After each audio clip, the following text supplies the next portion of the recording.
लगातार हम लोग लगातार हम लोग जिस तरीके से सीख रहे हैं उसमें एक बहुत महत्वपूर्ण सेशन आज होने वाला है। वात पित्त और कफ के बारे में एक ऐसे सेशन जो आज आयुर्वेद के प्रति आपकी समझ और आपकी नॉलेज को नेक्स्ट लेवल लेके जा सकता है। हम जब भी किसी भी व्यक्ति के साथ में कुछ भी उनको प्रोडक्ट्स देते हैं, सलाह देते हैं, या खान पान की बात होती है या डाइट चार्ट की बात होती है, तो ऐसा सबके साथ सबके लिए एक जैसा डाइट चार्ट नहीं होना चाहिए। तो वो बॉडी की प्रकृति कैसी हो सकती है, और अगर आप ये समझ लेंगे कि बॉडी की प्रकृति कैसी होती है, तो आप रिजल्ट पहले से 5 7 10 गुना ज्यादा अच्छे निकाल पाएंगे, अच्छे रिजल्ट ले पाएंगे। आपकी समझ आज के सेशन को लेने के बाद अगले 30 मिनट के अंदर अंदर में बहुत ज्यादा अपडेट होने वाली है। तो आज का सेशन बहुत ध्यानपूर्वक सुने। लीड लगा सकते हैं, स्पीकर लगा सकते हैं, नोट्स बना सकते हैं, डायरी निकाल सकते हैं, क्योंकि ये सेशंस अगर आप सही से किसी ट्रेनर के पास ले तो वो ये सेशन के लिए आपको हजारों रुपए चार्ज कर सकते हैं। और एक ऐसे अनुभवी व्यक्ति जो आज को अपने प्रैक्टिकल अनुभव से, कई सालों की तपस्या, कई सालों की प्रैक्टिस से वो जो सीखा हुआ है आज वो आपको देने वाले हैं। तो मैं ज्यादा देर ना करते हुए बुलाना चाहूंगा हम सबके आज के प्रेजेंटर, हम सबके mentor doctor Satish Yadav sir को। पर उससे पहले आप सभी लोग एक शानदार वेलकम के साथ में वेलकम सर लिखिए, या वेलकम के साथ साथ में हम लोग एक शानदार वेलकम कैसे कर सकते हैं, अच्छे अच्छे इमोजीज भेज के। तो आज का सेशन के लिए आप एक्साइटेड हैं? आज के सेशन के लिए आप रेडी हैं और कुछ बड़ा सीखना चाहते हैं? Welcome Satish sir, welcome doctor sir साहब। नमस्ते नेचर। सर हम लोग आयुर्वेद में हैं तो आयुर्वेद को जानने और समझने के लिए दोषों को जानना बहुत आवश्यक हो जाता है। जब हम दोषों को जान लेते हैं तो किसी भी समस्या का निदान बहुत सटीक तरीके से कर लेते हैं। मनुष्य जब पैदा होता है तो कोई ना कोई दोष लेकर ही पैदा होता है। मरता है तब तक उसमें दोष विद्यमान होते हैं। साथ साथ में मौसम का भी और स्थान का भी प्रभाव मनुष्य के शरीर पर पड़ता है। जैसा मौसम होता है वैसे दोष बढ़ते हैं। जिस स्थान पर हम लोग रहते हैं उसके अनुकूल दोष बढ़ते और घटते रहते हैं। तो इसलिए इस चीज को समझना बेहद आवश्यक हो जाता है कि मनुष्य के शरीर में कब कौन सा दोष बढ़ा हुआ है। गर्मी के मौसम में पित्त दोष बढ़ जाया करता है। जाड़े के मौसम में कफ दोष बढ़ जाया करता है। चाहे वह मनुष्य किसी भी प्रवृत्ति का, मौसम का और स्थान का तो प्रभाव पड़ता ही पड़ता है। और अस्थायी तौर पर किसी न किसी दोष से ग्रसित तो होता ही है। तो ये जो दोष होते हैं मनुष्य में, ये केवल हानिकारक ही नहीं होते, ये लाभदायक भी होते हैं। ये दोष मनुष्य के प्रवृत्ति को बताते हैं। तो आज हम लोग जानेंगे तीनों दोष के बारे में कि उसकी पहचान कैसे की जाए। जब हम पहचान लेंगे तो हम उसका सटीक इलाज कर पाएंगे। तो जो तीनों दोष हम लोग का है उसमें सबसे प्रबल जो दोष है बात दोष है। क्योंकि बात दोष 80 प्रकार के होते हैं और ये सब प्रवृत्ति वालों में हो जाता है। कफ प्रवृत्ति वालों में भी बात दोष हो जाता है, पित्त प्रवृत्ति वालों में भी बात दोष हो जाता है। मतलब ये दोनों में रहता है। तो इसलिए सबसे पहले इसको आइडेंटिफाई करना, जानना, समझना बहुत जरूरी हो जाता है। आयुर्वेद में वात प्रकृति वाला जो व्यक्ति होता है उसमें वायु और आकाश तत्व अधिक होते हैं। थोड़ा सा ध्यान देने वाली बात है, वायु और आकाश तत्व। इसके पहले हम लोगों ने बताया था, चर्चा किया था कि वायु और आकाश तत्व क्या है, तो उस पर नहीं जाएंगे। ऐसे लोगों का स्वभाव, आदत है, उसमें कुछ विशेष लक्षण देखने को मिलते हैं। जब हम ऐसे लोगों से मिलेंगे तो आदमी अपना स्वभाव का परिचय देता ही देता है, अपने हैबिट्स के बारे में बताता ही बताता है, देख करके समझ में आ जाता है। तो जब भी हम किसी से मिले, थोड़ा सा अपना नजरिया बदलें, देखें कि उसका शरीर का बनावट कैसा है, उसकी आदतें कैसी हैं, उसके विचार कैसे हैं। ये सारी चीजें तय कर देती हैं कि वो व्यक्ति किस प्रवृत्ति का है। ऐसा व्यक्ति के जो शारीरिक बनावट हम देखेंगे, जो वात प्रवृत्ति का होता है, तो सबसे पहले हम शरीर पर ध्यान। तो वात प्रवृत्ति वाले व्यक्ति का शरीर जो है पतला और हल्का होता है। वजन इनका बहुत जल्दी कम होता है। बहुत लोग होते हैं कि उनका वजन जल्दी कम नहीं होता है, बहुत लोगों का वजन जल्दी कम हो जाता है। तो वात प्रवृत्ति वाले लोग हैं, इनका वेट मैनेजमेंट बहुत फास्ट हो जाता है। त्वचा इनकी रूखी और ठंडी हो, जब इनके स्किन को हम टच करेंगे तो इसमें रूखापन देखने को मिलेगा और ये ठंडा होंगे। हाथ पैर भी इनके ठंडे रहते हैं। बहुत लोगों का हाथ पैर ठंडा रहता है, तो उनको समझ जाना चाहिए कि ये लोग वात प्रवृत्ति के हैं। बाल इनके सूखे होते हैं और टूटने वाले, कमजोर इनको बाल देखने को मिलता है, बालों की समस्या रहती है। अच्छा, इन लोगों का एक और चीज है, नस स्पष्ट दिखाई देता है। सब किसी का नस स्पष्ट नहीं दिखाई देगा, लेकिन जो बात प्रवृत्ति वाला व्यक्ति है उसका नस बिल्कुल स्पष्ट दिखाई देता है। भूख और पाचन तंत्र इनका बदलते रहता है। कभी जल्दी भूख लग जाएगा, कभी देरी से भूख लग जाएगा, कभी खाना इनको पच जाएगा, कभी इनको नहीं पचेगा। मतलब इनका सिस्टम रेगुलर नहीं चलता है, इरेगुलर होता है। कारण क्या है कि इन पर मौसम का प्रभाव बहुत जल्दी जल्दी पड़ता है। गर्मी का भी प्रभाव इन पर जल्दी पड़ता है, ठंडी का भी असर इन पर जल्दी पड़ता है। ऐसे लोग कहते हैं कि हमको अधिक गर्मी लगती है, अधिक ठंडी लगती है। तो ये लोग जो है बात प्रवृत्ति वाले लोग होते हैं। इनको दोनों मौसम सूट नहीं करता। गर्मी पड़ेगा तब भी बेचैनी, ठंडी पड़ेगा तब भी बेचैनी, ऐसे लोग आपको देखने में मिल जाएंगे। अब इनका थोड़ा सा मानसिक लक्षण का हम लोग विवेचन करते हैं कि इनका मानसिक लक्षण कैसा होता है। ये बहुत तेज सोचने वाले होते हैं। इनका थिंकिंग पावर भाई कमाल का होता है, बहुत फास्ट, सोचने में देर नहीं लगाते। कल्पना शक्ति तो इनकी काफी अधिक होती है। बहुत लोग जो काल्पनिक हुआ करते हैं, बात पर वृत्ति के लोग अच्छी काल्पनिक हुआ करते हैं, काल्पनिक बातें बहुत जल्दी गढ़ लिया करते हैं। जल्दी सीखना और जल्दी भूलना इनका आदत होता है। सीखेंगे भी जल्दी, भूलेंगे भी जल्दी। डर, चिंता और घबराहट इनमें जल्दी होता है। मतलब हर चीज में इनको जल्दीबाजी रहता है। इनका मन भी जल्दी बदलता रहता है। अभी कुछ सोचेंगे, थोड़े देर बाद कुछ सोचेंगे। मतलब बहुत फास्ट इनका मन बदलता रहता है। नींद इनको हल्की और कम आती है। ये सब इनके मानसिक लक्षण हैं।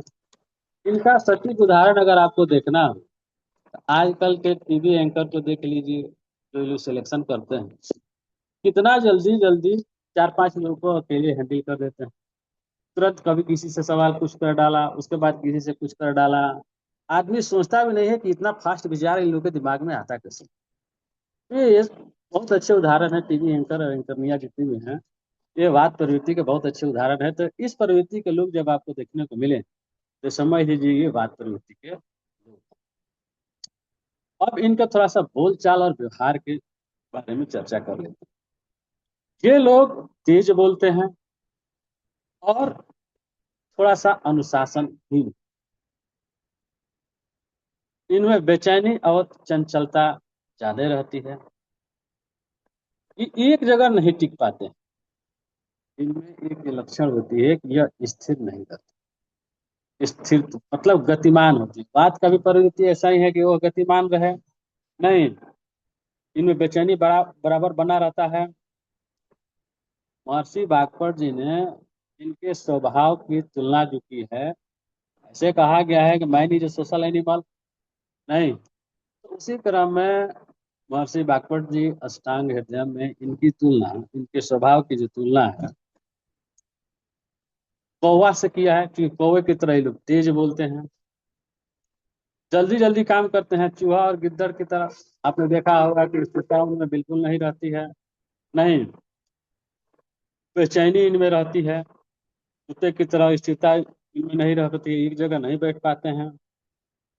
तो महर्षि भागवत जी ने इनकी तुलना कुछ जानवरों से की है। अब है कि इनमें चंचलता का भाव अधिक देखने को मिलता है। बात प्रवृत्ति की क्लियर अगर पहचान करें तो खास बात ये होती है कि इनमें चंचलता बहुत अधिक होती है, ओवर थिंकिंग रहती है, ठंड ज्यादा इनको लगती है, इनकी आवाज जो होती है पतली होती है और दुर्बल होती है, सुरीले होते हैं। इनमें एक खास चीज है, ये सुरीले होते हैं। बात प्रकृति वाले व्यक्ति के लिए अच्छा क्या है? सबसे पहले बात प्रवृत्ति से होने वाले कुछ समस्याओं को समझेंगे और उसका आपसे जवाब भी हम लेना चाहेंगे। क्योंकि जो बात प्रवृत्ति वाले लोग होते हैं उनको समस्या, मुख्य समस्या जो होती है वो गैस की होती है और एसिडिटी की होती है। बात प्रवृत्ति की सबसे पहली पहचान। तो मान लीजिए कि गैस और एसिडिटी की बात अगर कोई बता रहा है तो जाहिर सी बात है कि उसमें बात प्रवृत्ति है। तो जानना चाहेंगे कि गैस और एसिडिटी हो तो हम लोग कौन सा दवा उसको देंगे, साथ साथ दवा भी हम लोग अ, चर्चा करते चलें। तो चाहेंगे कि आप सभी लोग टाइप करें कि अगर गैस और कब्ज हो तो कौन सी दवा देंगे, और पहचान भी हो जाएगा कि उसका बात बढ़ा हुआ है।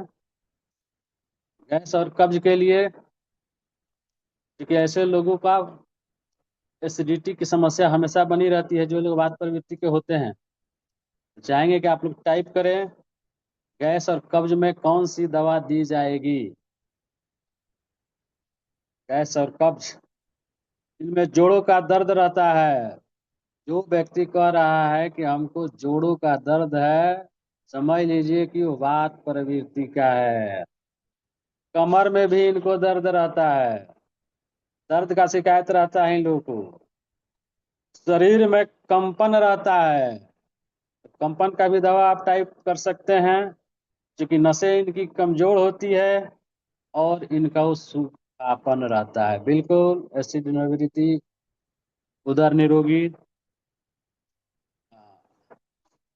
जवाब अच्छे आ रहे हैं।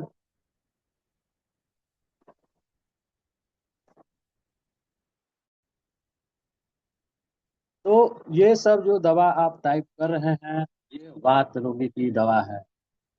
आप अच्छे से पहचान पाएंगे कि वात रोगी की दवा क्या है, वात रोगी के लक्षण क्या है। मूवमेंट से संबंधी कोई भी समस्या अगर कोई बताता है, दर्द से संबंधी कोई समस्या बताता है तो वह वात रोगी है। और वात रोगी के लिए आप अच्छी दवा टाइप कर रहे हैं, बिल्कुल सही।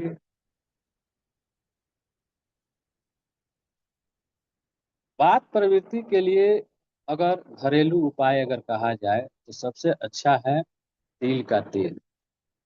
क्योंकि हर घर में तिल का तेल उपलब्ध होता है, दवा तो आप देंगे ही देंगे। तिल का तेल से मालिश करने पर वात प्रकृति वाले व्यक्ति को राहत मिलता है और उसको खाने में भी यूज किया जाता है। तिल का तेल घरेलू उपचार के लिए काफी फायदेमंद है। आज बाकी आप दवा ऑलरेडी जानते हैं, अच्छा दवा आप टाइप कर रहे हैं। विटामिन B12 बहुत अच्छा दवा है। जिनको कंपन हो, एसिडिटी, जिनको गैस हो, जोड़ों का दर्द, हाँ पीड़ान, जोड़ों का दर्द के लिए पीडान टैबलेट और सिरप हम लोग देते हैं। एक और चीज बात है कि केवल यह जोड़ों के दर्द के लिए ही नहीं है। बहुत लोग समझते हैं कि ये पीडान टैबलेट या सिरप केवल जोड़ों के दर्द में दिया जाएगा। जी नहीं, यह पूरे शरीर में कहीं भी दर्द रहता है तो आप उसको दे सकते हैं। क्योंकि उसका नाम ही है पीड़ांत। पीड़ा आपको महसूस हो, चाहे वह गठिया का दर्द हो, साइटिका का दर्द हो या शरीर में कहीं भी दर्द हो, आप पीडान टैबलेट या सिरप दे सकते हैं, पीडान तेल से मालिश कर सकते हैं। बहुत ही अच्छी औषधि है। आगे बढ़ते हैं। जो वात प्रवृत्ति के लोग हैं इनको घी और तेल लेना चाहिए। क्योंकि वात प्रवृत्ति वालों के लिए घी और तेल दवा के रूप में काम करती है। इनका दिनचर्या नियमित करना चाहिए, क्योंकि ये नियमित दिनचर्या में होते नहीं है, इनकी खास गड़बड़ी ये होती है। तो दिनचर्या इनको नियमित करना चाहिए। पर्याप्त नींद लेना चाहिए, गर्म पानी पीना चाहिए। वात प्रवृत्ति वाले लोगों को इस चीज ध्यान रखने की जरूरत है।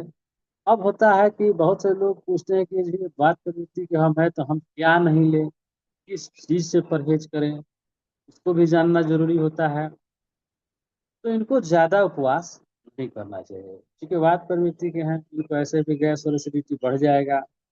देर रात तक नहीं जगना चाहिए, और इनको ठंडी चीजें नहीं खानी चाहिए, अधिक टेंशन नहीं लेनी चाहिए। ये सब करने से क्या होगा कि इनका वात दोष बढ़ जाएगा। आपने देखा कि वात रोगी के लक्षण क्या हैं, उनको कौन सी दवाई देनी चाहिए, उनको क्या लेनी चाहिए और उनको क्या नहीं लेनी चाहिए। जब भी हम चर्चा करते हैं रोगों को, इन तमाम बिंदुओं को ध्यान देना आवश्यक हो जाता है कि उनका प्रिपरेशन क्या किया जाए, तो कौन सी चीज़ लेने की सलाह दी जाए, कौन सी चीज़ मना करने की सलाह दी जाए, और कौन सी एक्टिविटी करने को कहा जाए। तो ये तमाम जानकारियाँ रखना जरूरी है, तभी हम लोग परफेक्ट ध्यान कर पाएंगे। ये रहा वात रोगी के संबंध में। अब आते हैं पित्त प्रवृत्ति वाले केस।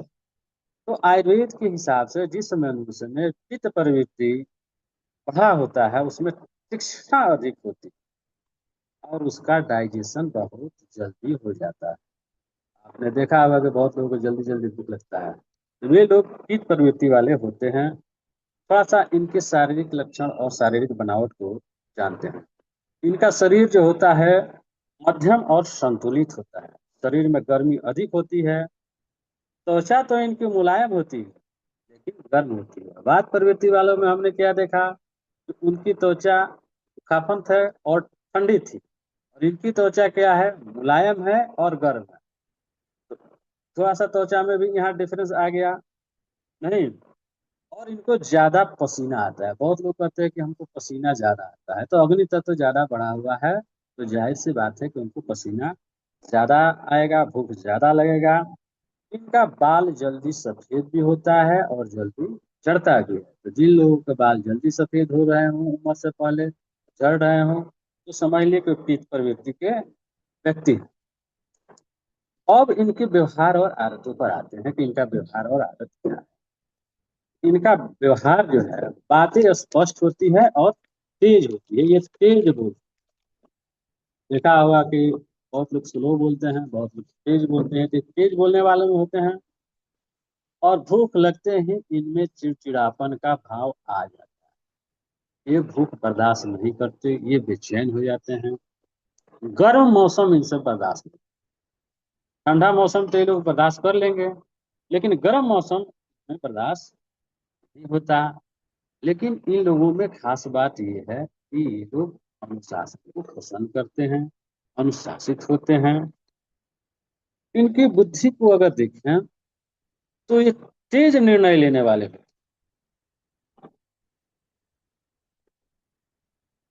इनका डिसीजन बहुत फास्ट होता है, इनको गुस्सा जल्दी आता है, इनमें नेतृत्व करने की क्षमता अधिक होती है। आजकल आप देख रहे होंगे कि नेतृत्व करने की जिसमें क्षमता अधिक है वो बड़ा फास्ट एक्शन लेता है। नहीं, आजकल के पॉलिटिक्स में बुलडोजर का बड़ा ही प्रचलन है। तो ऐसे ही लोग हैं जो पित्त दोष से परेशान हैं, फास्ट एक्शन लेते हैं।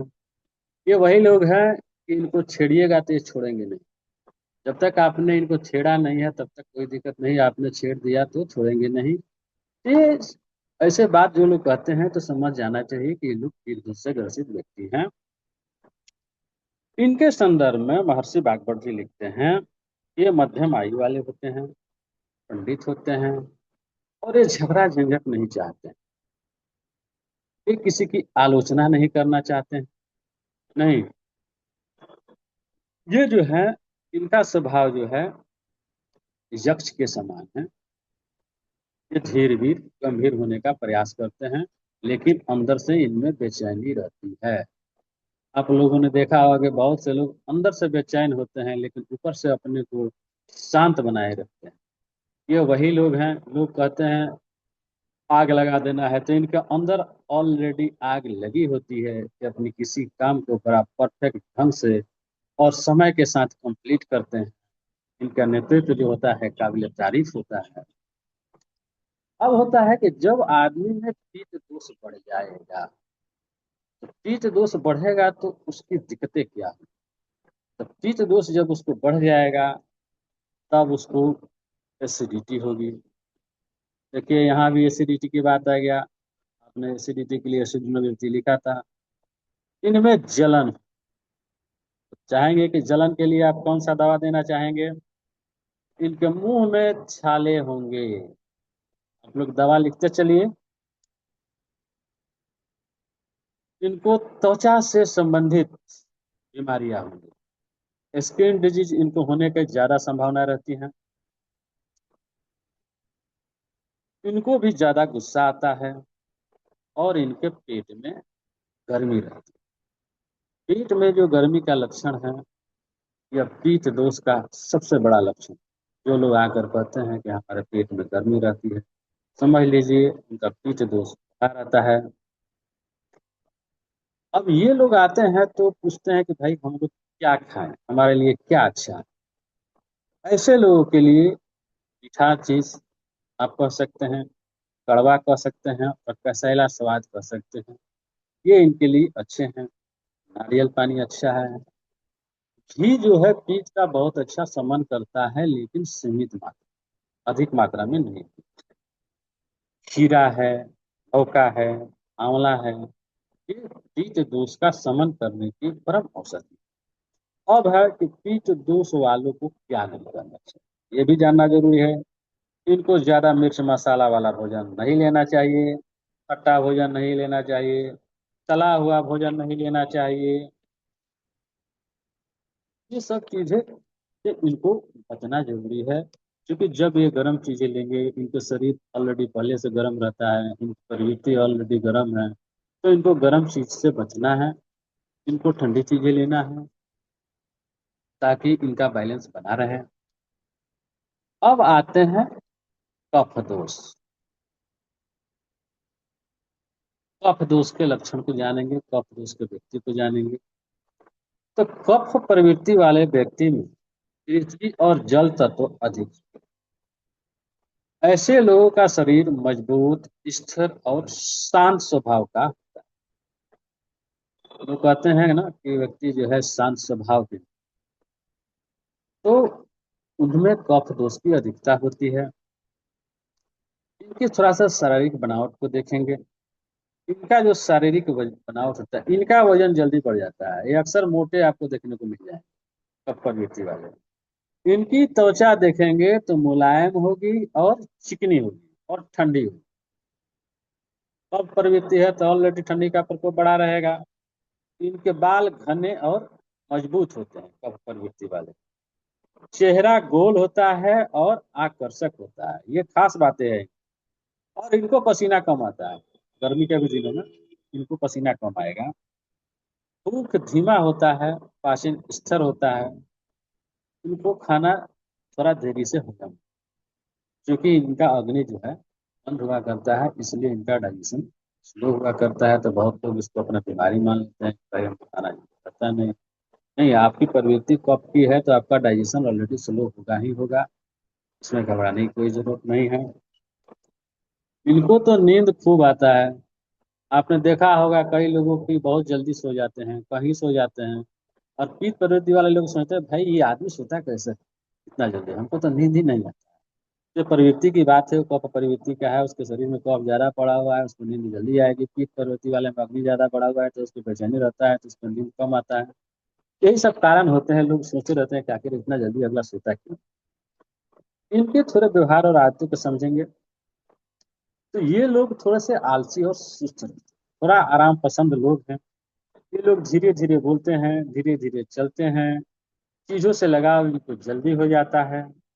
नहीं, ये इनके व्यवहारिक चीजें देखने को मिलता है। अब इनके मानसिक लक्षण को थोड़ा सा हम लोग समझेंगे। ये मानसिक तौर पर शांत और धैर्यवान हैं। गंभीर हुआ कर, गुस्सा इनको कम आता है। याददाश्त इनकी अच्छी होती है। काम धीरे लेकिन स्थिर करते हैं। और खास बात होती है कि बहुत हाँ बोलते हैं। आप लोगों ने देखा होगा बहुत लोगों की वाणी जो होती है बड़ा मृदुल हुआ करती है। ये वही लोग हैं जो मीठा मीठा बोला करते हैं। हाँ, इनकी थोड़ा सा टाइम के प्रति पंक्चुअल नहीं होते हैं, सुस्ती की वजह से इनको देर हो जाया करती है। तो जो लोग कहते हैं कि मैं देर करता नहीं, देर हो जाती, ये वही लोग हैं जिनकी प्रवृत्ति इनको वहां तक पहुंचाती है। ऐसे लोग आपको समाज में देखने को मिल जाएंगे। इनका स्वभाव जो है आयुर्वेद में ब्रह्मा से, गजेंद्र से किया गया है। नहीं, थोड़े से कोई कोई जो व्यक्ति होते हैं दूसरा टाइप के भी होते हैं, बैल से भी इनका तुलना किया गया है। आप लोगों ने बहुत देखा होगा कि शरीर भी मोटा, बुद्धि भी मोटा। तो कुछ लोग इस प्रवृत्ति के देखने को मिलते हैं। इनको समझना चाहिए ये सब प्रवृत्ति के लोग हैं। इनको सर्दी जुकाम बहुत ज्यादा हो जाता है। सर्दी जुकाम होने में इनको देरी नहीं लगता। और ठंडी का असर इन पर बहुत जल्दी होता है। शरीर इनका भारी होता है, थोड़ा सा सुस्त, जैसे मैंने बताया। एक और चीज होता है कि ऐसे व्यक्ति को डायबिटीज बहुत जल्दी होती है। जो लोग डायबिटीज के पेशेंट हैं उनमें आप देखिएगा तो सबसे अधिक लोग कफ प्रवृत्ति के लोग ही पाए जाएंगे, क्योंकि इनका शरीर मोटा होता है। तो इनमें डायबिटीज आने की संभावना बहुत जल्दी हो जाती है, क्योंकि ये लोग थोड़ा लेजी होते हैं। ऐसे लोगों को थोड़ा सा वर्कआउट ज्यादा करने की सलाह देनी चाहिए।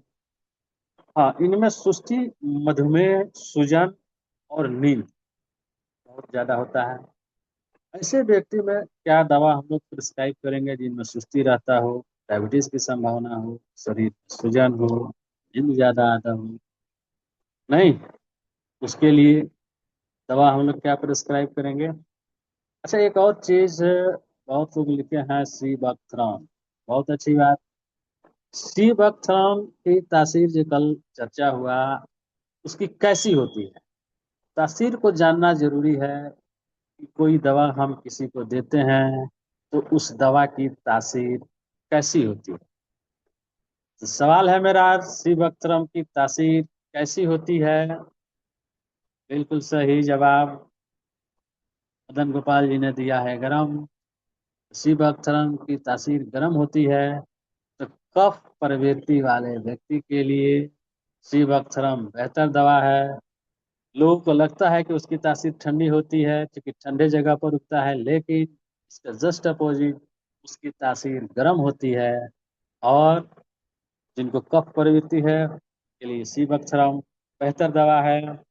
नहीं, तो ऐसे लोग क्या भोजन करें? तो भोजन के संदर्भ में ऐसे लोगों को कहा जाता है कि शहद का इस्तेमाल जरूर करें। शहद कफ प्रवृत्ति की बहुत अच्छी दवा है।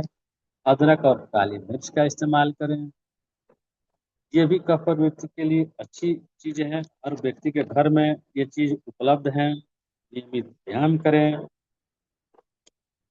ज्यादा तला हुआ भोजन तो उनको भी नहीं खाना चाहिए, लेकिन कुछ हद तक ये ले सकते हैं क्योंकि इनको शरीर में गर्मी देना आवश्यक होता है। नहीं, ठंडी चीजों से इनको बचना चाहिए।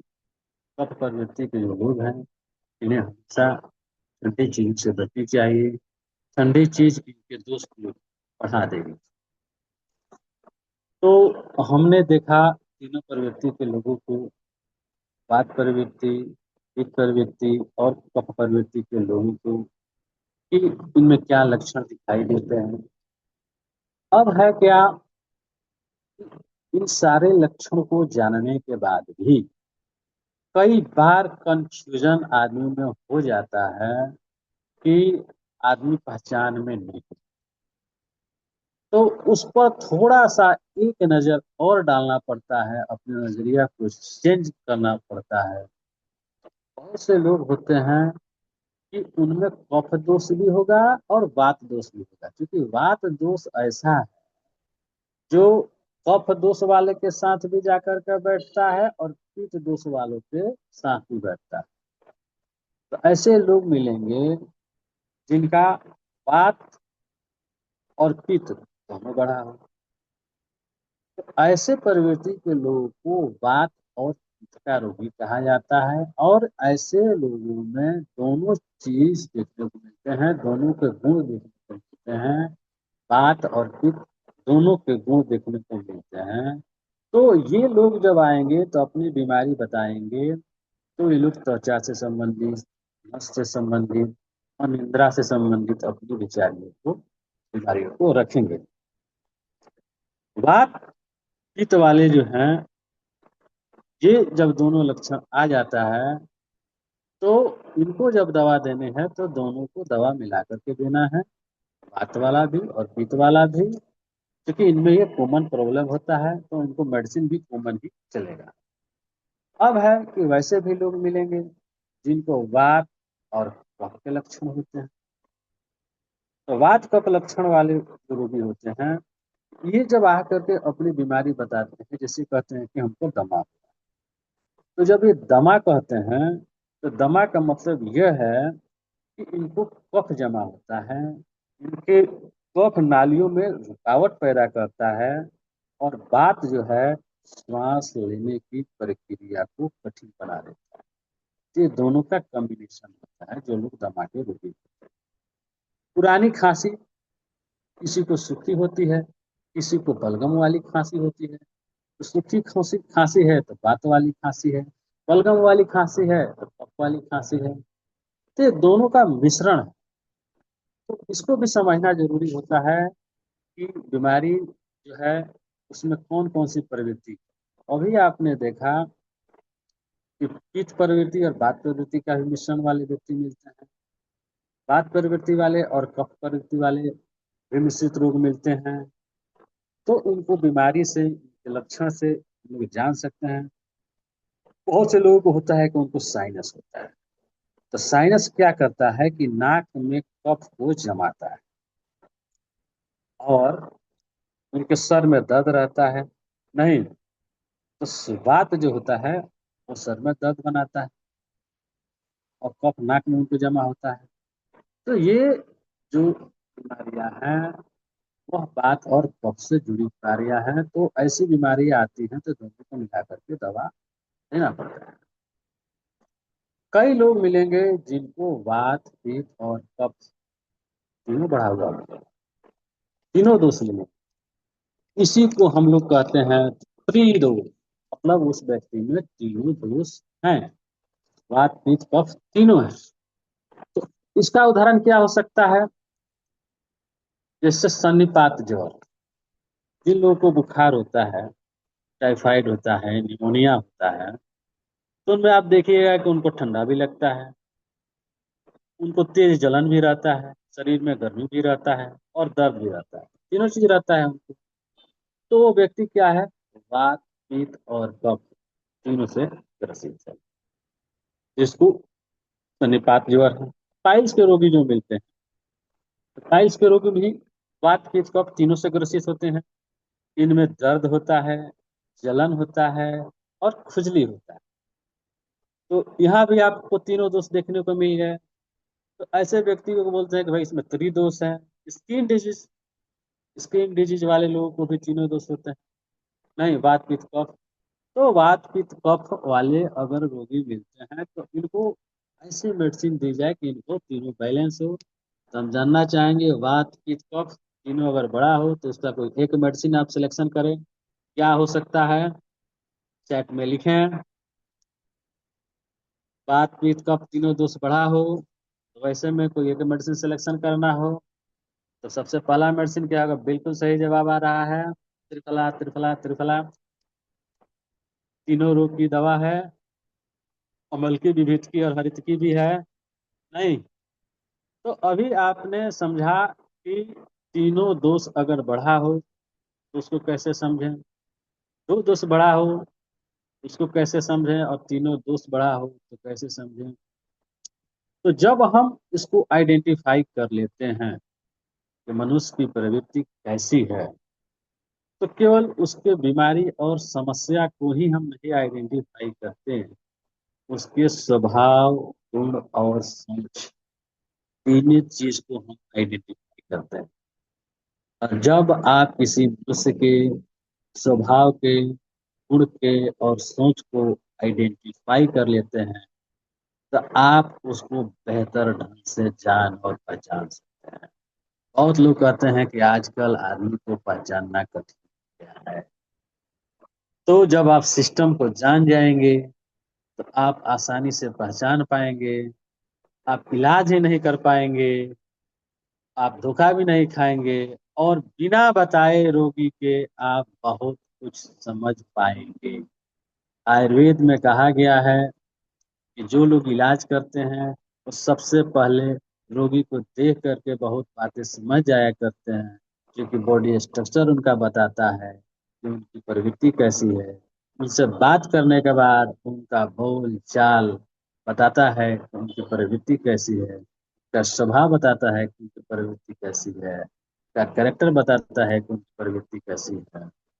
क्योंकि प्रवृत्ति के विरुद्ध कोई नहीं जा सकता। सारे लोग प्रवृत्ति के अधीन हैं, सारे लोग प्रवृत्ति के गुलाम हैं।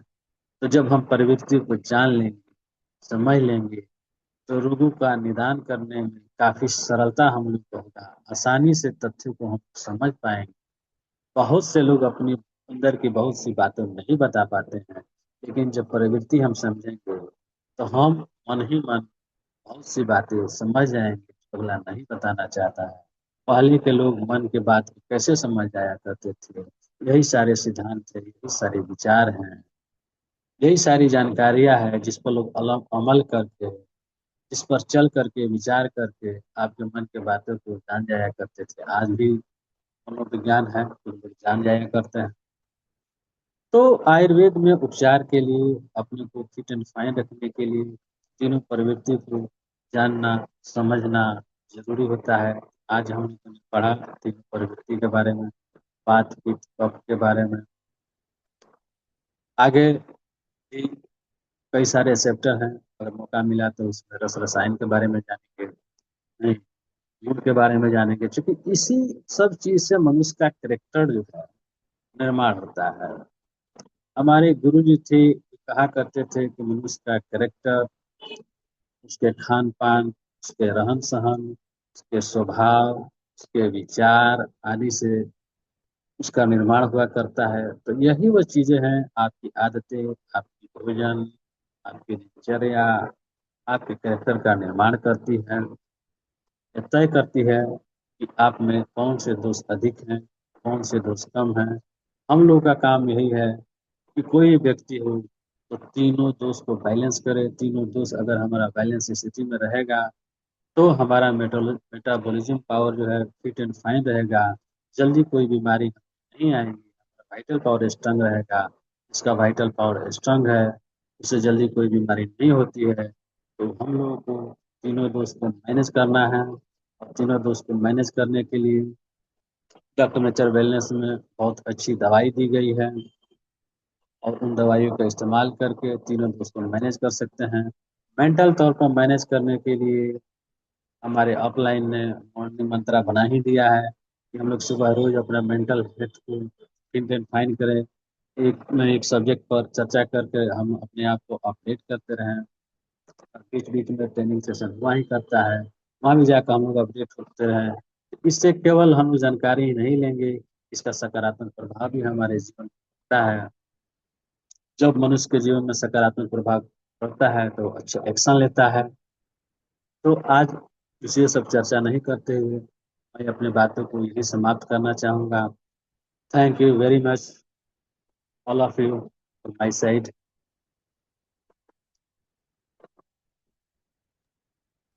Thank you so much sir, thank you so much. बहुत शानदार, बहुत लाजवाब, कमाल की जो आज की ट्रेनिंग रही, और बहुत सारी नॉलेज हम सभी लोगों ने ली। तो इस बारे में हमारे बीच में अगर कोई सवाल है किसी का, मैं चाहूंगा हमारे बीच में कोई भी साथी जो सवाल पूछना चाहते हैं किसी भी तरीके का, तो सर से हैंड रेस करके अपना एक कोई भी सवाल पूछ सकते हैं।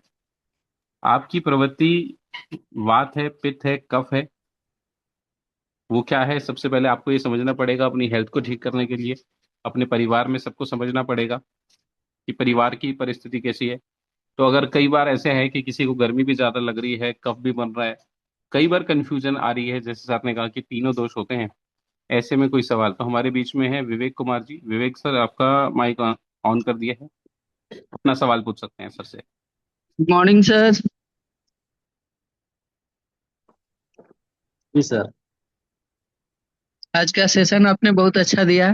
पिछले सेशन थैंक से यू। दमदार रहा। और हमने सीख भी लिया है, 10-12 लोगों का हाथ पकड़ के देखा भी है कि वात पित्त कफ कैसे होता है। मेरा अनुमान लगभग 20% सही हो जाता है। अच्छा।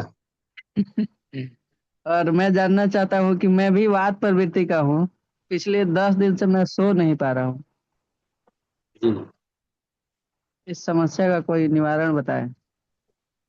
देखिए, जो भी लोग वात प्रवृत्ति के हैं उनमें वायु का प्रकोप ज्यादा होगा तो शरीर में ठंडक ज्यादा रहे। जी। तो हमेशा हम लोग को विपरीत चीज लेना है। तो आप नहीं सो पा रहे हैं तो आपके लिए अश्वगंधा बहुत अच्छी दवा है। नहीं, जिनको भी जी। रात को नींद नहीं लगता हो और वे खासकर वात प्रवृत्ति के लोग हों या कफ प्रवृत्ति के लोग हों, ऐसे लोग अश्वगंधा का सेवन करें। इसका बेनिफिट मिलेगा। और वात प्रवृत्ति वालों को चाहिए कि अपने डॉक्टर नेचर वेलनेस में तिल का तेल है उसका इस्तेमाल करें। मालिश करने में इस्तेमाल करें, भोजन में इस्तेमाल करें। वात रोग की बहुत अच्छी दवा है। प्राचीन काल से ही जिन लोगों में वात दोष रहता था, हम लोग के यहाँ शरीर मालिश किया जाता था, आज भी किया जाता है और उसका लाभ लोगों को मिलता है। तो आप अगर वात दोष से ग्रसित हैं, आपको नहीं आती है, तो आप तिल का तेल का मालिश के तौर पर सेवन करें, भोजन के तौर पर सेवन करें, अश्वगंधा का सेवन करें। आपको समुचित लाभ देखने को मिलेगा। अच्छा सर, जितना दिन हमने अश्वगंधा का गोली लिया कोई दिक्कत नहीं रहा, आराम से सोते थे, लेकिन जब से लेना बंद किए हैं तभी से समस्या आने शुरू हुई है। तो अब है कि आपको समस्या आ रही है तो बताया जा रहा है कि आप बिल्कुल बात प्रवृत्ति के हैं, तो उसको और भी बैलेंस आपको करने की जरूरत है। आप अपने भोजन में सुधार करें, आप अपने हैबिट में सुधार करें और तब दवा लें। सबका बैलेंस बनाएं, केवल एक चीज से नहीं होता है। तो जो अभी मैंने बताया बात प्रवृत्ति वालों को कौन सी जी। दवा लेनी चाहिए, कौन सी डाइट लेनी चाहिए, कौन से डाइट से बचनी चाहिए, नहीं, तो जी। तमाम जी। चीजों का अगर अनुसरण किया जाए तो उसका परफेक्ट रिजल्ट देखने को मिलता है। आधा अधूरा काम आधा अधूरा ही रिजल्ट देता है, कभी परफेक्ट रिजल्ट नहीं देता है। तो कभी भी किसी को कोई समस्या मिलता है, उसको केवल दवा ही नहीं सजेस्ट करना है, दवा के साथ साथ उसको डाइट भी उसके अनुरूप बनाना है। उसके बाद उसको परहेज भी क्या क्या लेना है बताना है। उसके बाद योग का भी बताना है कि उनको कौन सा योग करना है, कौन सा नहीं करना है। जब ये सारी चीजों का कॉम्बिनेशन एक साथ होगा तो आपको 100% रिजल्ट देखने को मिलेगा। ये आजमाया हुआ चीज है, प्राचीन काल से चला आ रहा सिस्टम है, यह शोध किया गया चीज है। तो जब भी ऐसी समस्या देखने को मिले तो डाइट से लेकर परहेज से लेकर दवा से लेकर व्यायाम से लेकर सब चीज पर एकत्र होकर के आप ध्यान दें और उसके अनुरूप अपना सब चार्ट बनाएं, आपको बेहतर लाभ हो। Thank you sir. Thank you so much sir. हमारे बीच में सोनिया मैम का हैंड रेज है। नमस्ते नीतू सर। नमस्ते नमस्ते। सर सबसे पहले तो थैंक यू सो मच, आज आपने इतना अच्छा सेशन दिया उसके लिए। और एक और बार थैंक यू जो कि आपने ट्रेन द ट्रेनर में भी ये ट्रेनिंग हमें दी थी। तो ट्रेन द ट्रेनर में जब आपने ये ट्रेनिंग दी उसके बाद में मैंने घर पे आके इस चीज को दोबारा से अच्छे से पढ़ा। और सर अब सबसे अच्छी चीज जो मुझे ट्रेन द ट्रेनर की ट्रेनिंग लेने के बाद में जो सबसे ज्यादा बेनिफिट हुआ है, या जब मैंने उसकी सेल्फ स्टडी की तो मैं अब लोगों की प्रवृत्ति समझ पा रही हूँ कि उनकी क्या प्रवृत्ति है। और आपने वहां पे, हम कुछ लोग बैठे हुए थे तो आपने ये बात कही थी कि जरूरी नहीं है हर किसी का ट्रीटमेंट महंगा होगा अगर हम उनको प्रवृत्ति के अकॉर्डिंग मेडिसिन प्रिस्क्राइब करेंगे। तो ये सर एग्जैक्टली मैं अभी कुछ ज्यादा टाइम नहीं हुआ है, लेकिन अब मैं प्रवृत्ति के अकॉर्डिंग जो मेडिसिन लोगों को दे रही हूँ तो उससे रिजल्ट और भी जल्दी आ पा रहे हैं। और ये जो आपने कैरेक्टरिस्टिक्स बताए थे इन सब चीजों पे और काम किया, थोड़ा और पढ़ाई की। तो अब जब हम बात कर रहे हैं तो उस बात का जो लेवल है वो बिल्कुल अलग ही जा रहा है, क्योंकि सामने वाले को समझ में आ रहा है कि हाँ, जो आपके सामने बैठा है उसको कुछ नॉलेज है। तो इन सब चीजों के लिए thank you so much sir. और थैंक सर मैं एक बात और पूछना चाहती हूँ आपसे कि जैसे मेरी जो प्रवृत्ति है, अभी तक की जितनी भी क्लासेस मैंने ली है उसके अकॉर्डिंग मुझे समझ में आया है कि मेरी वात प्रवृत्ति है। बट अभी पिछले कुछ टाइम से मुझे कफ दोष बढ़ा हुआ है। मैं त्रिफला जी। डेली लेती हूँ, और हम्म, त्रिफला के अलावा मतलब मैं वैसे और सप्लीमेंट भी लेती हूँ, बट ये कफ मेरा मतलब कफ कंजेशन जैसी जो हो रही है, ये ठीक नहीं हो पा रहा है। शायद आपको ध्यान हो तो मेरे को ट्रेनर में भी ये प्रॉब्लम हो रही थी। तो ये हम्म। त्रिफला के साथ साथ मुझे और क्या लेना चाहिए? जी सर, अभी जैसे मैं आपने बताया कि आपका वात और कफ दोनों बढ़ा हुआ है, ये है ना? नहीं, कफ बढ़ा हुआ है, बात नहीं बढ़ा हुआ है सर, कफ बढ़ रहा है। कफ बढ़ा हुआ है। अभी जी। आपका कफ बढ़ा हुआ है।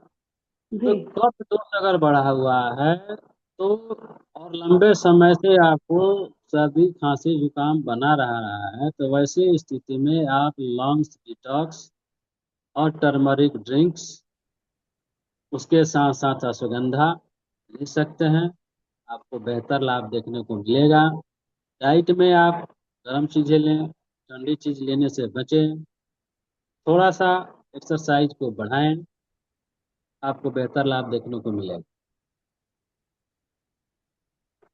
Thank you so much sir.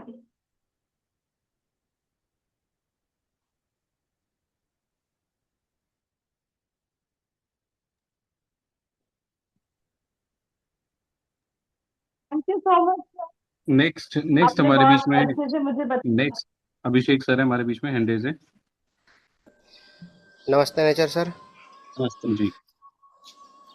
Thank you so much sir, आज के सेशन के लिए बहुत ही ज़बरदस्त सेशन रहा है। मैं जानना चाहता हूँ सर कि दही की प्रवृत्ति कैसी होती है, और कफ प्रवृत्ति के जो लोग होते हैं, कफ प्रवृत्ति के लोग जो होते हैं उनको दही लेना चाहिए या नहीं लेना चाहिए, या कब लेना चाहिए, और दही की तासीर कैसी होती है? देखिए सर, दही का जहाँ तक सवाल है, यूज करने में तो ठंडा है, लेकिन उसकी तासीर गर्म है। और दही कभी भी दोपहर में ही लेना चाहिए, और कफ प्रवृत्ति वाले आदमी को लेना ही नहीं चाहिए। लेना है तो आप मट्ठा ले सकते हैं, क्योंकि दही कफ को बढ़ा देती है गर्म तासीर होने के बावजूद।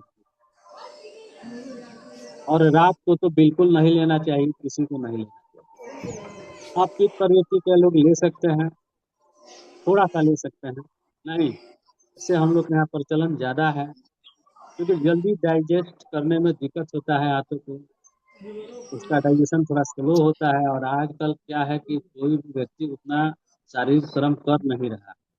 पहले के लोग शारीरिक श्रम करते थे तो उसका डाइजेशन का अच्छा था, हो जाता था। अभी का समय बदला हुआ है, तो खासकर मैं कहूँगा कि कफ प्रवृत्ति वालों को दही नहीं लेना चाहिए। Thank you sir.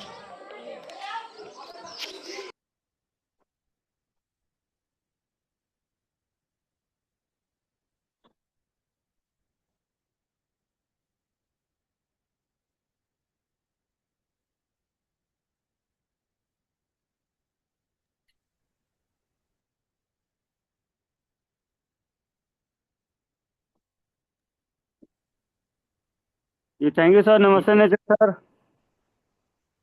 सर बोलिए। जी सर, धन्यवाद। आपका आज का सेशन दिल खुश कर दिया। और मैं जानना चाह रहा हूँ सर, आपसे तो उस दिन मिला हुआ था दिल्ली से, आप भूत सर, नरेंद्र सर, सतीश, ये रंजीत सर, सब लोग आए थे। जी तो लखनऊ में हम लोग मिले थे, घर पे अभी आप आए थे। अच्छा लगा था। जी जी। तो मुझे जो आप बताए थे, किस किस में हम आते हैं, तो थोड़ा सा मुझे बताइए सतीश सर। जी सर, बोला जाए। सर आवाज आ रही है मेरी? हाँ हाँ, बोलिए। मैं किस प्रवृत्ति से हूँ, थोड़ा मुझे बताइए। पहचान लीजिए। आप पहचान लिए, हम आप पित्त प्रवृत्ति के हैं, ठीक है। जी। जी। हाँ, आपको हम वही पहचान लिए थे। जहाँ आप लखनऊ में फर्स्ट बार आपसे हमारी मुलाकात हुई थी। नहीं। जी जी। हाँ। तो सर तो बताइए सर, कितना चाहिए हमको, बेस्ट क्या होगा बॉडी के तो हिसाब से? आपकी जो समस्याएं होंगी उसके अनुरूप आप खान पान और मेडिसिन ले सकते हैं। जो जी समस्या प्रबल हो, कौन सी समस्या प्रबल है आप जानते हैं। सर, डॉक्टर नेचर मतलब कि जब से हम ज्वाइन किए हैं बहुत सारे नरेंद्र सर के माध्यम से, तब से मैं डेली 5 बजे, सर 5 बजे, लेटेस्ट जो है 6 बजे तक उठ जाता हूँ। और आज जो है लेट हो गया उठने में, तो भोर सर का कॉल आ गया 6:30 में। और मैं जस्ट मतलब जैसे उठा हूँ तो मीटिंग ज्वाइन किया हूँ, आपका मीटिंग देखा हूँ। अच्छा लगा सेशन सर, बहुत अच्छा लगा। सर मुझे बताइए कि मैं क्या लूँ प्रोडक्ट कंटिन्यू, ताकि मैं। प्रोडक्ट तो आपको सजेस्ट किया गया था, फिलहाल आपको क्या समस्याएं हैं। जो चीज समस्या। प्रबल होता है उसकी दवा दी जाती है, ठीक है जी ना। जी जी जी तो जी जी। आपकी जो समस्या अभी प्रबल है, जिससे आपको परेशानी है, वो चीज आप लीजिए। तो वो आप बताएंगे कि आपको अभी कौन सा मतलब की समस्याएं हैं। मुझे सर कोई अभी परेशानी नहीं है, बस एक पेट का जो है ना, हाँ। पेट साफ नहीं रहता है मेरा। आप एलोवेरा जूस लेते रहिए, आपके लिए परफेक्ट मेडिसिन होगा। ओके सर, ओके, बहुत धन्यवाद। जी, धन्यवाद, thank you so much sir. Sir एक सवाल लास्ट पूछना चाहूंगा और उसके बाद में हम लोग इस सेशन को कंप्लीट करेंगे, आज के सेशन को। ऑलरेडी बहुत लंबा सेशन हो गया है। एक सवाल, क्योंकि अक्सर ये देखने को मिलता है कि बहुत सारे लोग ऐसे हैं जिनको गर्मी बहुत ज्यादा लगती है, मोटापे का बहुत बड़ा लेवल पे शिकार हो चुके हैं। तो अब एक बार देखने को मिलता है कि हाँ, उनको गुस्सा भी ज्यादा है, जैसा आपने बताया पित्त प्रवृत्ति के अंदर में गुस्सा आता है, या गर्मी ज्यादा लगती है, और वजन भी ज्यादा है, और आलसी भी कई बार देखने को मिलते हैं। तो सेम एक जैसी प्रवृत्ति, मतलब अलग अलग प्रवृत्ति एक ही इंसान में देखने को मिलती है, तो वो पित्त प्रवृत्ति भी समझ में आती है और कफ प्रवृत्ति भी समझ में आती है। तो ये दोनों प्रवृत्तियां एक साथ हो और वजन कंट्रोल नहीं हो रहा हो, ऐसे केस के अंदर में क्या हम उस व्यक्ति को सही सलाह या सटीक सॉल्यूशन दे सकते हैं सर? देखिए, ऐसा व्यक्ति मिलता है तो इसी को कहते हैं कि इसमें त्रिदोष है, तीनों दोष। जब उसमें पित्त बढ़ा है, कफ भी बढ़ा है, तो उसका बात भी बढ़ा होगा। ये तीनों दोष एक साथ आते हैं। तो जैसे मैंने आपको त्रिदोष का उदाहरण दिया कि कई लोगों में वो तीनों दोष बढ़े होते हैं, बैलेंस नहीं होते हैं। तो ये लोगों का जो स्वभाव होता है, उनको समझना थोड़ा सा कठिन होता है। और ऐसे ही लोग अगर सकारात्मक हुए तो ये फेमस हो जाते हैं, जिनका तीनों दोस्त बड़ा हो या कम हो या ज्यादा हो। और नकारात्मक हो तो ये लोग कुख्यात हो जाते हैं। तो ये इनकी प्रवृत्ति रही। अब इनको बैलेंस करने के लिए सबसे पहले मेडिसिन आती है, वो है त्रिफला। त्रिफला इनको लंबे समय तक लेनी चाहिए, क्योंकि त्रिफला अगर लंबे समय तक लेंगे तो ये जो तीनों दोष है इसको ऑटोमेटिक शांत कर देता है। अब उसके बाद देखते हैं कि इस तीनों दोष में सबसे ज्यादा प्रबलता किस चीज की है, परेशानी किस चीज से है। उनको वात से परेशानी है, पित्त से परेशानी है, या कफ से परेशानी है। तो जिससे ज्यादा परेशानी है, जिसकी प्रबलता ज्यादा है, मेडिसिन पहले वही प्रिस्क्रिप्शन दिया जाएगा, पहली प्राथमिकता उसी मेडिसिन की होगी। मोटापा है तो मोटापा का होगा। अगर उनको ज्यादा जलन है तो पहला प्रिस्क्रिप्शन जलन का होगा। उसके बाद उनको तीनों दोष मिला करके दवा बैलेंस किया जाएगा। उनको बैलेंस में दवा देना है, खाना भी उनको बैलेंस में देना है, उनको एक्सरसाइज भी बैलेंस में कराना है, हर चीज उनको बैलेंस अवस्था में कराना है। कोई भी चीज न अधिक हो न कम हो, बैलेंस बना करके उनके साथ रहना है। मेडिसिन से लेकर के, भोजन से लेकर के, रहन सहन से लेकर के बैलेंस बनाना है। तब जा करके उनका मतलब समुचित ट्रीटमेंट हो पाएगा। धन्यवाद, thank you so much sir. और अगर चर्म रोग किसी व्यक्ति को हो रहा है तो उसकी पित्त प्रवृत्ति ज्यादा है, या उसमें उसमें भी त्रिदोष देखने को मिलेगा? देखिए, चर्म रोग का मतलब ये है कि उसमें त्रिदोष है, तीनों दोष है। जी जी। तो चर्म रोग का मरीज जो मिलता है उसको हम लोग अगर खास करके अगर मुफ्त मेडिसिन उसमें दिया जाए तो त्रिफला के साथ नीम, गिलोय, तुलसी, उसके बाद जी आपका चर्म रोग नाशक मलहम है, स्किन डिटॉक्स है, नहीं। जी। और उसके बाद एसिड ड्यूरेबिलिटी गैस वगैरह की एक अर्जित है, आप दे सकते हैं। तो ये क्या हो गया कि परफेक्ट सॉल्यूशन हो जाता है, तीनों हम्म। दोष को कवर कर देता है और बीमारी को भी ठीक कर देता एक लास्ट सवाल आपसे पूछना चाहूंगा। त्रिफला को हम लोग त्रिदोष के रूप में निकाल निवारण के रूप में सभी तरीके से ले रहे हैं, लेकिन उसका सबसे बेस्ट तरीका क्या है? क्योंकि मैंने सुना है सुबह दोपहर और शाम तीनों का उसका प्रभाव अलग पड़ता है। है। देखिए, त्रिफला जो सुबह में लिया जाता है तो वह न्यूट्रिशन का काम करता है, जी क्योंकि उसमें हरे बहेरा और आंवला होता है, तो इसका कॉम्बिनेशन ऐसा है कि परफेक्ट न्यूट्रिशन दे देता है आपको पूरे दिन के लिए। लेकिन जी वही त्रिफला अगर रात को लिया जाता है तो रेचक का काम करता है, पेट की सफाई करता है।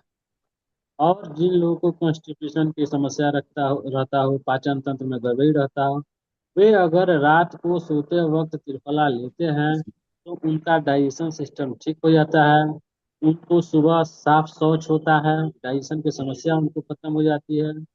ऐसे अक्सर क्या होता है कि डाइजेशन की समस्या अक्सर लोगों को, लोग कोई ना कोई दवा लिया करते हैं कि हमारा सुबह में पेट साफ हो जाए, तो उसमें सनाई की मात्रा रहती है जो कहीं ना कुछ नुकसान पहुंचाती है। वहीं अगर उसके जगह त्रिफला का सेवन किया जाए तो पूरे लाइफ इसको लिया जा सकता है और डाइजेशन को कहीं नुकसान नहीं पहुंचाएगी, केवल बेनिफिट ही बेनिफिट देगी और डाइजेशन को बिल्कुल तंदुरुस्त कर देगी। तो यह पाचन तंत्र को ठीक करने के लिए, दस्त साफ है उसके लिए बहुत अच्छी औषधि है। इसको हमेशा लिया जा सकता है, जीवन भर लिया जा सकता है। 3 महीने पर 10 दिन 15 दिन का गैप दे करके इसको आजीवन लेना चाहिए। इससे क्या है कि हमारा सारा दोष बैलेंस रहेगा, और सारा दोष जब बैलेंस रहेगा तो हम किसी रोग के शिकार नहीं होंगे। और आज के समय में अपने आप को स्वस्थ बनाए रहना बहुत बड़ा चैलेंज है, और इस स्थिति में ऐसा प्रोडक्ट हम लोगों के पास है। इसके लिए बहुत बहुत धन्यवाद डॉक्टर नेचर वेल्थ। तो आपने बताया कि स्किन प्रॉब्लम में या फिर जो वेट लॉस की समस्या अक्सर आ रही है, त्रिदोष देखने को मिल रहा है, रात के समय लेना ज्यादा बेहतर है। देखिए, लेना तो दोनों समय है, लेकिन रात में आप लेते हैं तो सबसे लास्ट में लेते हैं, अंतिम दवा होती है। जी और सुबह में लेते हैं तो आपकी प्रथम दवा होती जी। है। त्रिफला लेने का ई तरीका हो गया। उसके बाद आप जो मेडिसिन ले रहे हैं वेट मैनेजमेंट करने के लिए, स्लिम फिट वगैरह, आप लीजिए, कोई दिक्कत नहीं है। लेकिन सुबह हम्म। का पहला मेडिसिन और रात का अंतिम मेडिसिन इसको रखिए, इससे आपको विशेष लाभ देखने को मिलेंगे। जी ठीक है, धन्यवाद, thank you so much sir. और बहुत वैल्यूबल इंफॉर्मेशन दी, बहुत लंबा समय हमने आपका लिया आज। और आप सभी के लिए कि आज आपने सीखा है, तो सर के लिए एक शानदार जबरदस्त मैसेज लिख सकते हैं थैंक यू का। और सर को हम दोबारा बुलाते रहेंगे, दोबारा से कुछ ना कुछ इस विषय पे एक लंबी चर्चा हम करते रहेंगे। आज के लिए इतना ही, धन्यवाद, थैंक यू सो मच।